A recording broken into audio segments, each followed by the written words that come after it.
खबर दिल्ली से। साक्षी के पिता ने बताया कि साक्षी पर जो आरोप लगाए जा रहे हैं कि साहिल से 3 साल से साक्षी के जो रिलेशन बताए जा रहे हैं वो बिल्कुल झूठ हैं और साक्षी का साहिल से कोई रिलेशन नहीं था। ना ही साहिल को साक्षी का परिवार या साक्षी पहले से जानती थी। साक्षी ने कभी भी साहिल का जिक्र अपने घर में या परिवार में या अपने पड़ोसियों से या अपने किसी दोस्त से नहीं किया था। साक्षी के पिता ने बताया कि साक्षी बहुत ही अच्छी लड़की थी और वह पढ़ाई में बहुत तेज थी और वो वकील बनना चाह रही थी। उसके पिता मेहनत मजदूरी करके बेलदारी का काम करके अपनी बेटी को पढ़ा रहे थे। साथ ही साक्षी भी अपना घर चलाने में सहयोग कर रही थी और बच्चों को ट्यूशन पढ़ाती थी। और जिस दिन साक्षी का कत्ल हुआ वह अपनी किसी सहेली के जन्मदिन से वापस घर लौट रही थी। साथ ही साथ साक्षी के पिता ने बताया कि वह दलित है और इसलिए साक्षी को टारगेट करके उसका कत्ल किया गया है।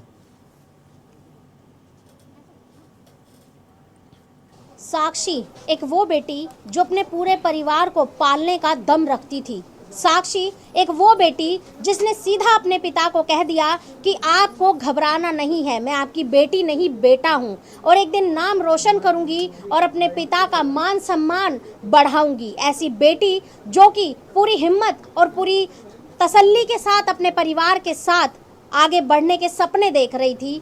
साक्षी के पिता हमारे साथ मौजूद हैं। कुछ ऐसी बातें उन्होंने हमें बताई जिन्हें सुनकर आप भी चौंक जाएंगे। सर, क्या आप जिस तरीके से अपनी बेटी की परवरिश कर रहे थे, आपको क्या लगता है कि कहीं ना कहीं वो किसी चीज़ से डरी हुई थी या घबराई हुई थी?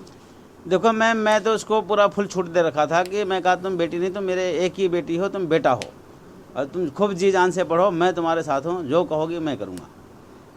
आपको क्या लगता है, जिस तरह से बताया जा रहा है, सुनने में आ रहा है कि साहिल का साक्षी से 3 साल से कुछ रिलेशन चल रहा था जिसको लेकर वो काफ़ी गुस्से में भी था, तो क्या कभी साक्षी ने जिक्र किया इस बात का आपसे? मैम मुझे बिल्कुल आज तक नहीं पता था, मुझे उस दिन पता लगा जिस दिन मर्डर हुआ। इसके पहले मैं ना अपने कभी गली में देखा, ना कभी उसके साथ देखा, ना अपने आसपास में देखा, मैं उसको कभी नहीं देखा।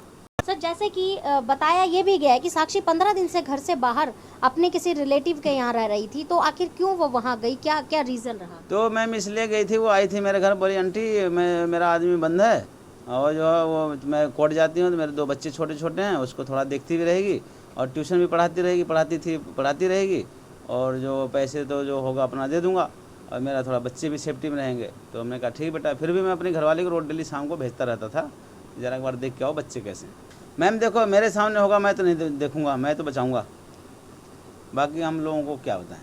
मैं अपनी बात बताऊँ, मैं नहीं छोड़ता, अगर मैं होता तो चाहे मेरी बेटी हो किसी को होती, मैं नहीं मानने देता। साक्षी के साथ जब ये घटना हुई तो आपको कैसे पता चला, किसने आपको आके बताया? मैम उसकी एक सहेली भावना थी, वो आकर के घर पे बोली कि उसको साक्षी को मार डाला, तो लेकिन मुझे यकीन नहीं था कि ये मार डाला। क्यों मार डालेगा उसको, मैं कोई 1-2 थप्पड़ मारा होगा। लेकिन फिर देखा 5 मिनट बाद पुलिस वाले आए, बीबी हमारे बोले कि चलो तुम वहाँ, वो ले गए। गई वहाँ पर देखी दूर से तो उसके समझ नहीं आया, उसने मुझे फ़ोन की। यकीन करना बेहद मुश्किल है, लेकिन क्या राजनीतिक रोटियां सेकने वाले लोग इस परिवार को न्याय दिला पाएंगे?